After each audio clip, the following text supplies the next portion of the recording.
ગોત્રીમાં જૂના ઝઘડાની અદાવતે છરા ચપ્પુ લઈ 5 જણ યુવકને મારવા ગયા હતા। પોલીસે પાંચેયને પકડી કાર્યવાહી કરી હતી।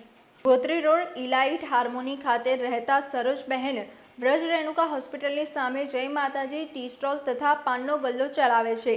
તેમને ગોત્રી પોલીસ સ્ટેશનમાં ફરિયાદ નોંધાવી હતી કે મંગળવારે હું લારી પર સવારે 7 વાગે હાજર હતી ત્યારે મારા ભાણેજ કિશનનો ફોન આવ્યો હતો કે ભોલુ શર્માનો ફોન આવ્યો હતો અને તેણે જણાવ્યું હતું કે તને તથા લખનને હું માણસો તથા હથિયારો લઈને આવું છું। આજે તમને બંનેને જીવતા નહીં છોડું। લખને પણ મને જણાવ્યું હતું કે ભોલાનો મારા પર ફોન આવ્યો હતો કે હું માણસો લઈને આવું છું। ત્યારબાદ ઇક્કોમાં પરેશ ઉર્ફે ભોલુ શર્મા છરો લઈને યોગિનીના કમરના ભાગે કંઈક છુપાવેલું હતું તથા વીર શર્મા, ધવલ શર્મા અને જય મકવાણા ચપ્પુ લઈને આવ્યા હતા।